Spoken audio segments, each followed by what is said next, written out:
sold jobs, et cetera, et cetera. So that's, again, but that's where it is today. Who knows where it's going to evolve to? Jen? Yep. Just if you can, real quick, can you guys provide us some insight? You said your analytics guy came to you with some information which led you to take these 200 some odd domains down. Can you provide us with any of that information? Are you comfortable doing that? Yeah, I don't have a problem. We saw some good traction on. Again, we had 200 domains up, and we're not really thinking of the 25,000 that we're going to launch. I mean, I'll be quite frank and again very transparent with you. We're not thinking of the 25,000 domains that we're getting ready to launch. We're thinking of the 500,000 that we're going to have in the next year, maybe two. That's what we're thinking about. We're thinking about being able to have a platform that is sustainable and one that has the proper infrastructure underneath, so we don't have a hot jobs of 99. Everybody remember that? So can you give us some more? I mean, that's a very broad statement, but can you tell us exactly? Yeah. Well, one of the things that we're looking to do is if you would, who actually visited a .job site while it was up and running in code? Anyone? Anyone? Your .job site? Yeah, one of the why they're in beta. So only Ewan will probably understand what I'm saying at this point, because he was actually out there and tooling around and navigating through. What we did was we had everything dumped into an automatic, just pretty much a query, as opposed to having the domain resolved. It did a redirect as opposed to actually resolving to that domain. We've seen some major reasons why, and there were some questions of whether it did have to resolve, meta tagging, so many different things. But we did see some very good data that said that it made sense to make them resolve because they worked. So when we're getting ready to push this next 25,000 out, all of those domains are actually going to resolve, and then they'll dump into any type of query that the user wants to. I mean, again, it's any type of search, browse type of scenario. But really, at the end of the day, when they apply, they're going to be applying on their sites or into a state workforce system. Yes. Chris, my name is Chris Jake, and I'm new to this group, so bear with me. But just have to turn it on. That's all. Okay. Make sure everybody can hear your dulcet tones. Okay.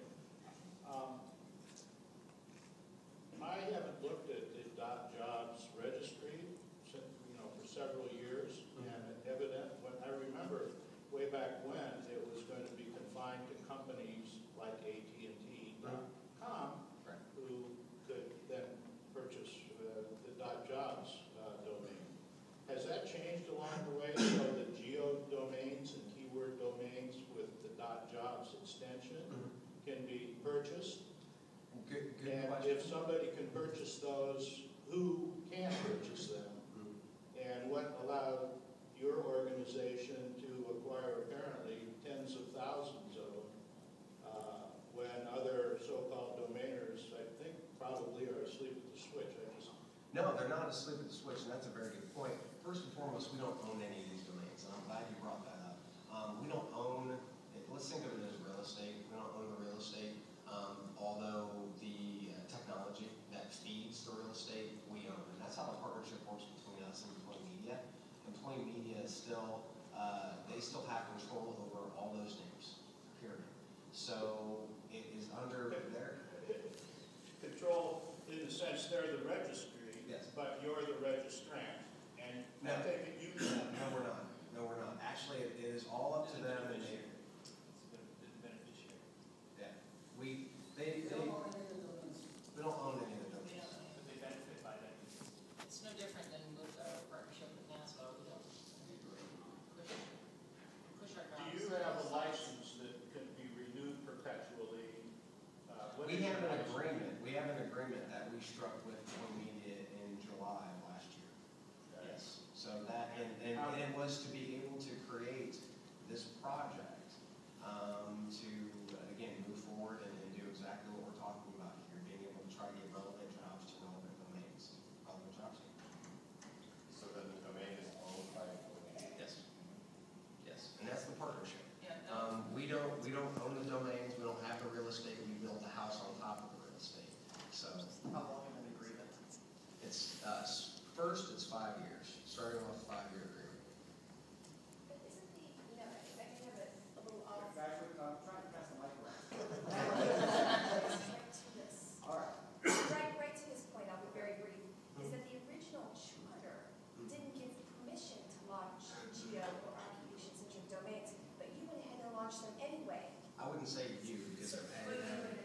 it was employee media. And again, that, I mean, that doesn't have anything to do with us. We request the domains, and it's between employee media and ICANN and their partnership and their charter on how they do business. So at the end of the day, when we had the 200 domains, that was something that employee media and ICANN, again, they're doing business. All we do is request. We receive, and we're approved or we're disapproved, and there you go. Was that an open bidding process? Open bidding for, it was not an open bidding process. They had gone in, which, I'm not sure that it had to have been.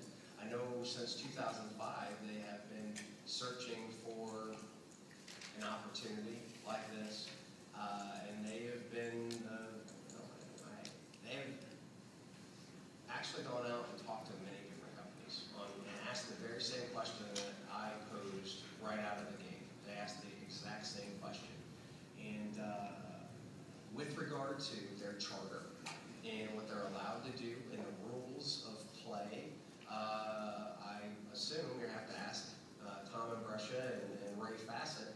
I assume we must have fit the bill better than the rest of the people that came prior to us. Toggle. How are you guys remunerated? I'm sorry. How are you paid? We, Direct Employers Association, are only paid on memberships. And again, it is part of, I know outside your normal membership, I understand that there's a lot of. yeah.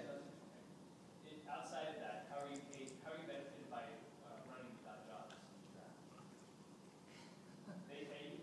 No, they pay us memberships to obviously up and So running. if Now, I use the .jobs, it costs the same as if I'm a direct employer member? no, and then let me That's what I wanted to let me run through that. I was getting there. For our member companies, again, it's the opportunity to have a much higher level of syndication. So once again, if we get this type of traffic, we're looking at obviously increasing membership, no question. And I would think that is kind of where you're coming from, right? I want to know, obviously there's a cost associated with direct employers running this segment, right? Right. There has to be a revenue opportunity in order for there to be the substantiated cost. It If you're just a nonprofit, you have to be a Yes, parity, right? yes, and it pretty much heightens what we've done since day one. And let me give you a great example.